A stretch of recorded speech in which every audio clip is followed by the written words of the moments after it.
बिस्मिल्लाहिर्रहमानिर्रहीम। अस्सलाम वालेकुम नाजरीन, मैं हूं अहमद फवाद और आप देखते हैं मुझे मेरे यूट्यूब चैनल और फेसबुक पेज पर। नाजरीन, आज के वीलॉग में मेरे साथ मौजूद होंगे सीनियर सहाफ़ी फ़याज़ आया साहब। और फ़याज़ आया साहब को आज हमने इसलिए मदऊ किया है क्योंकि गुज़श्ता कुछ दिनों से बहुत अहम डेवलपमेंट्स हुई हैं और ख़ास तौर पर जो ख़बरें सामने आईं, जो चीज़ें सामने आईं, वो आई हमारे सामने डील के हवाले से। ख़ास तौर पर जो मोहम्मद ज़ुबैर की जानिब से एक बयान दिया गया कि कोई सुलह जो है वो हो चुकी है। लेकिन उसके साथ ही साथ बहुत सारे सवालात पैदा हुए, वो ये कि इस बयान के बाद मोहम्मद ज़ुबैर से जो है वो मुस्लिम लीग नून ने जवाब तलबी की। फिर इसके अलावा मरीम नवाज़ साहिबा जो कि काफ़ी दिनों से खामोश थीं, आज जो है वो जावेद लतीफ़ से उन्होंने इज़हार यकजहती किया। उनकी जो गिरफ़्तारी थी उनकी उस उन्होंने जो है वो मज़म्मत की और वहाँ पर जो है उन्होंने तकरीर भी एक की। और काफ़ी दिन खामोश रहने के बाद जो ये तकरीर थी ये उन्होंने की है। तो इन तमाम चीज़ों से ख़ास तौर पर जो उनकी तकरीर थी फ़याज़ साहब, उनको देखकर ये समझ लग आ रहा था कि शायद जाती उमरा में कोई कोहराम मच चुका है। शायद जो डील हुई थी वो कैंसल हो चुकी है, या शायद कोई डील हुई ही नहीं थी, या कोई डील की कोशिशें की जा रही थी और डील इन्हें मिली नहीं। तो असल में हुआ क्या? डील हुई, कैंसल हुई, क्या हुआ? बहुत शुक्रिया अहमद फवाद साहब, आपने वक्त दिया। देखिए, मुस्लिम लीग नवाज़ की एक पूरी एक तारीख है, उसका एक बैकग्राउंड हमें देखना पड़ेगा। मुस्लिम लीग नवाज़ का पाकिस्तानी सियासत में बिल्कुल उस गली मोहल्ले का एक लाडला बच्चा होता है। उसका किरदार है कि जब भी उसे बाहर कहीं से मार पड़ती है तो वो कहता है मैं अपने अब्बू को बुलाऊंगा। हुँ, तो इनके अब्बू जो है वो पाकिस्तानी इस्टेब्लिशमेंट है, मिलिट्री इस्टेब्लिशमेंट इनकी पहले दिन से अब्बू है। और इसके कुछ तारीखी का है कि ये नहीं कि मैं मुझे कोई नवाज शरीफ साहब से नफरत है या मैं हुँ, इसलिए ये बात करता हूँ। मरियम नवाज साहबा की आज की जो तकरीर थी वो एक हारी हुई जवारन की तकरीर थी। जब आप हार जाते हैं बहुत बड़ा हुँ, जुआ, हुँ, उसके बाद फिर आप इस किस्म की तकरीर करते हैं। वो जुआ ये था कि वो मोहम्मद जुबैर साहब के बयान की सूरत में खेला गया था चेक करने के लिए, जिसके ऊपर मैंने भी अपने जो है वो टीवी पे जो है वो मैंने वीडियोस की, अपने ब्लॉग में बताया कि उन्होंने चेक किया ज़रा माहौल, ये कह के कि हमारी रावलपिंडी से सुलह हो गई है।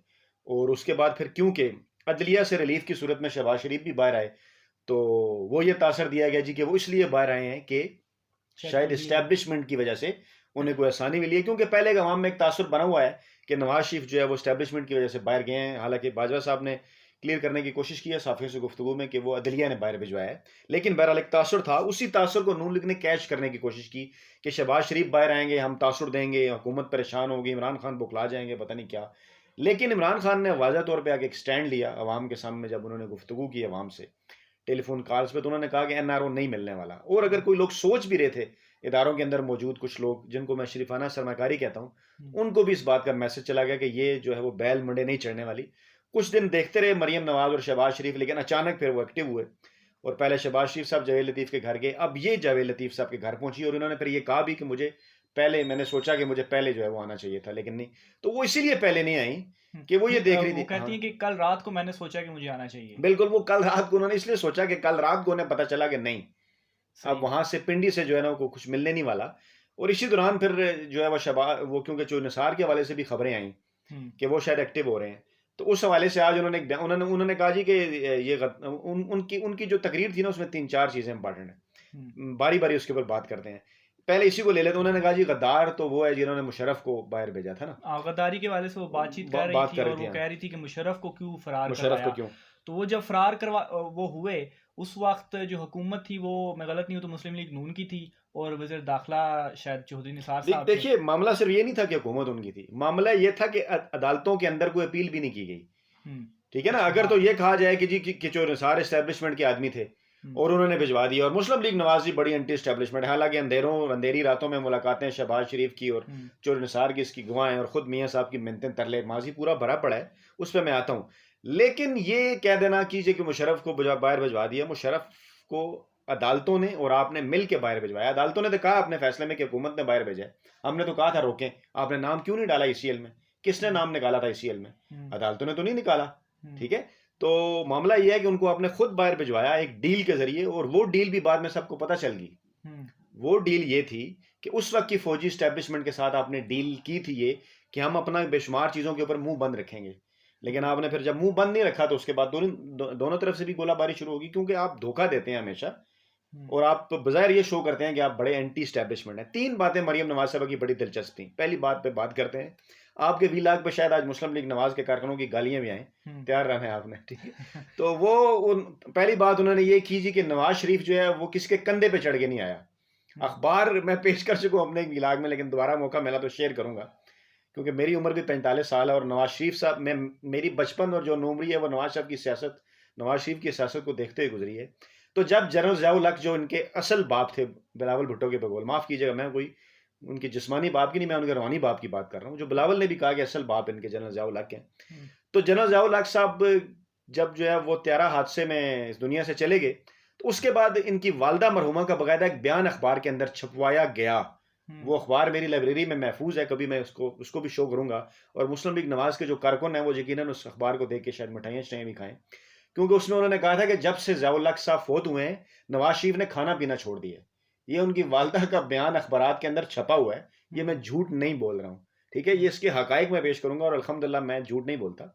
मेरी बड़ी रिसर्च है, लाइब्रेरी से मैंने अखबारात निकाले हैं, वो मौजूद हैं। तो नाज़रीन देख भी रहे होंगे। हाँ जी बिल्कुल, वो देखते भी रहते हैं। तो ये बाकायदा उनका बयान इनकी वालदा का छपा और छपवाया गया कि नवाज शरीफ ने खाना पीना छोड़ दिया है जब से ज़ियाउल हक साहब इस दुनिया से चले गए हैं। तो ये तो उनकी हालत थी, इस तरह से ये उनकी परस्तिश एक किस्म की किया करते थे और उन्हीं के कंधों के ऊपर ये सवार हो गया। ये कहते हैं जी हम कंधों के ऊपर सवार नहीं हो गए, हर दफा उनके कंधों के ऊपर सवार हो गए, हर दफा उनके कंधों के ऊपर सवार हो गए फौजी स्टैब्लिशमेंट के। अभी आखिरी दफा भी उनके कंधों के ऊपर सवार हो गया इमरान खान के साथ धांधली हुई। ये ओपन सीक्रेट है 2013 का, तारीख इसके हवालों से भरी हुई है। बिल्कुल उस वक्त जनरल अशफाक तुरैश कियानी थे, जो ठीक है, और भी बेशुमार चीजें थी जो बाद में भी आहिस्ता आहिस्ता सामने आई। खुल के मैं बिल्कुल बात करूंगा कि मिलिट्री स्टैब्लिशमेंट ने वाकई ने एक सेफ पैसेज दिया और उसके बाद इमरान खान की नशिस्तें आरओएस के इलेक्शन के जरिए कम करवाई गई और नवाज शरीफ जो है इक़्तिदार में फौजी स्टैब्लिशमेंट की मदद के साथ आए। 100% है। दूसरी बात करें, दूसरी बात उन्होंने कहा जी कि जो किसी को गद्दारी के जो ताने देता है असल में वो खुद गद्दार है। बड़ी अच्छी उन्होंने बात की, क्योंकि ये बात रिकॉर्ड के ऊपर है कि बेनजीर को बारहा नवाज शरीफ ने गद्दार करार दिया, सिक्योरिटी रिस्क करार दिया, अखबारात के अंदर उनके खिलाफ इश्तिहारात छुपाए। 88, 90, 93 के इलेक्शन के अंदर 88, 90 जब वो आईजीआई का हिस्सा थे, जब वो उसी फौजी स्टैब्लिशमेंट की छतरी के नीचे थे, उन्हीं के कंधों के ऊपर बैठे हुए थे जनरल हमीद गुल, ठीक है, जो आईएसआई के सरबराह थे, उनके कंधों के ऊपर बैठ के जब आईजीआई के जरिए इक़्तिदार में आए तो बेनजीर को उन्होंने, उस खातून सियासतदान को जिसको मैं बहुत दलेर सियासतदान समझता हूँ, उनको उन्होंने गद्दार करार दिया। ये रिकॉर्ड है। तो बिल्कुल मरियम ने बिल्कुल ठीक कहा कि जो गद्दार करार देता है वो खुद गद्दार है। उन्होंने तो अपने बाप को गद्दार करार दिया, बिल्कुल ठीक कहा। आखिरी बात उन्होंने तकरीर में ये भी कहा कि जिसने गद्दार वो है जिसने अमेरिका के अंदर कश्मीर का सौदा किया। ये उन्होंने इमरान खान के ऊपर तंज नहीं किया, ये भी उनका अपने वालिद की तरफ इशारा था। अच्छा, वो कैसे? वो ऐसे कि हामिद मीर साहब इनके फेवरेट कॉलम निगार हैं, वो इनके ट्वीट रीट्वीट करती हैं, ये उनके ट्वीट रीट्वीट करते हैं एक दूसरे के। और हामिद मीर साहब को सहाफत का चैंपियन समझा जाता है पाकिस्तान में और नवाज शरीफ को सियासत का चैंपियन। हालांकि मेरे ख्याल में इस मुल्क में सहाफती कारकुनों का हक खाने वाले एक शख्स का नाम है हामिद मीर, जिसने पाकिस्तानी सहाफत को सबसे ज्यादा नुकसान पहुंचाया। हक सिर्फ पैसों से नहीं खाया जाता, हक से मुराद यह है कि उसने पाकिस्तानी सहाफत को इतना नुकसान पहुंचाया कि एक सहाफी का हक जो सोसाइटी में इज्जत व एहतराम, वो सोसाइटी में खत्म हो गया। लोग हामिद मीर को देखते हैं और कहते हैं अच्छा ये होते हैं साफी, इस वजह से मेरे और आप जैसे मजदूर साफियों का हक मारा गया। हामिद मीर वो शख्स हैं। नवाज शरीफ की बात करते हैं, नवाज शरीफ वो शख्स हैं जिसकी वजह से पाकिस्तान के आम सियासी कारकुन का हक मारा गया। पाकिस्तान की अवाम का जमहूरियत से एतबार उठा, पाकिस्तानी अवाम ने जमहूरियत से नफरत करना शुरू कर दी। अच्छा ये है जमहूरी लीडर नवाज शरीफ। यानी नवाज शरीफ ने पाकिस्तानी सियासत को और हामिद मीर ने पाकिस्तानी सहाफत को जितना नुकसान पहुंचाया, मैं नहीं समझता कि पाकिस्तान में किसी और शख्स ने इन दोनों शोबों में इतना नुकसान। जी बिल्कुल, इसके रिकॉर्ड्स हैं, मैं अपने वीलाग में बताता रहता हूँ। हामिद मीर के सैकड़ों कॉलम मेरे पास मौजूद है जिसमें वो साफ नजर आ रहा है कि वो फौजी स्टैब्लिशमेंट की और आमरों की तारीफें कर रहे हैं और जो मुंतखब वज़ीर-ए-आज़म है उनको फांसी देने के मुतालबे कर रहे हैं, चाहे वो नवाज शरीफ हो, जो भी हो। हम तो उन्हें मानते थे ना, जिस तरीके से भी इक़्तिदार में आए हैं तो इलेक्शन के जरिए आए ना, इलेक्शन के जरिए आए तो उनको अपना टाइम पूरा करना चाहिए था, सिस्टम भी आए। तो बात यह है कि इन्होंने कहा, मरियम नवाज साहबा ने, कि वो गद्दार है जिसने कश्मीर बेचा। तो हामिद मीर के कई कॉलम पड़े हुए हैं, अभी आप देख लें, मैं आपको बताता हूं। उन्होंने 15 जुलाई 1999 को कॉलम लिखा, उन्होंने ऐलान वाशिंगटन के ऊपर कॉलम लिखा। उन्होंने कहा कि कश्मीर का सौदा जो है वो नवाज शरीफ ने बीजेपी के हाथ की है, कश्मीर को बेचा है वाशिंगटन में बैठ के, ऐलान वाशिंगटन के जरिए नवाज शरीफ ने। तो बिल्कुल मरियम ने ठीक कहा, वो फिर नवाज शरीफ साहब गद्दार हुए। फिर मरियम ने बिल्कुल ठीक कहा, क्योंकि हामिद मीर अगर उनका फेवरेट है तो हामिद मीर के बगौल तो नवाज शरीफ गद्दार है।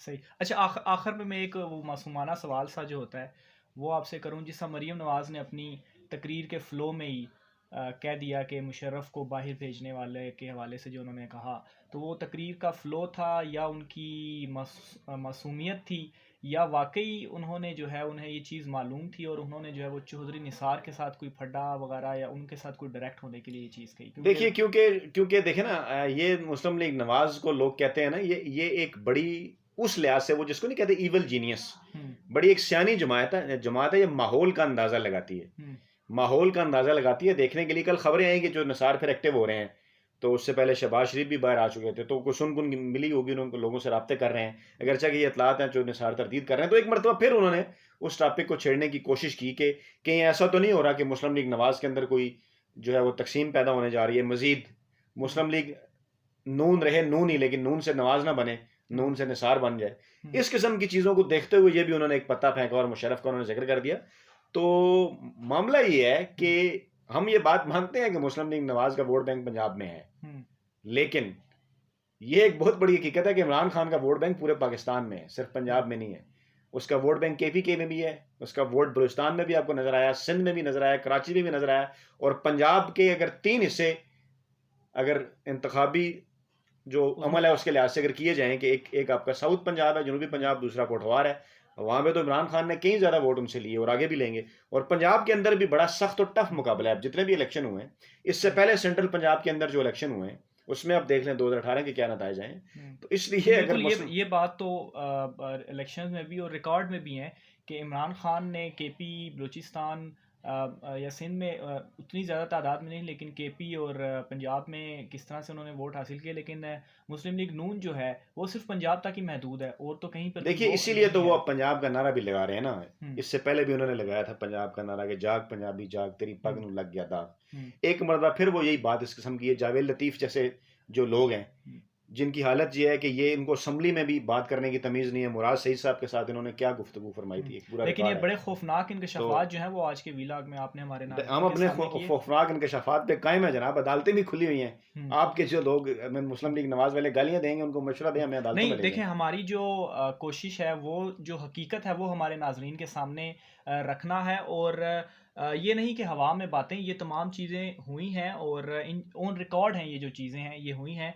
तो यकीनन जिन दलीलों के साथ आपने हमारे नाजरीन को समझाया, तो हमारे नाजरीन जो है वो इन चीज़ों को समझेंगे और हकीकत को जो है वो उन्हें तस्लीम भी इस हवाले से जो है वो करना चाहिए। फैज़ल साहब, बहुत शुक्रिया, आपने ये तमाम जो डेवलपमेंट्स हो रही थी, बहुत अहम बातें जो है वो आपने हमारे नाजरीन तक पहुँचाई। नाज़रीन, आज के वीलाग में मुझे और फैज़ल साहब को इजाज़त दीजिए, आइंदा फिर मुलाकात होगी। अल्लाह हाफ़िज़।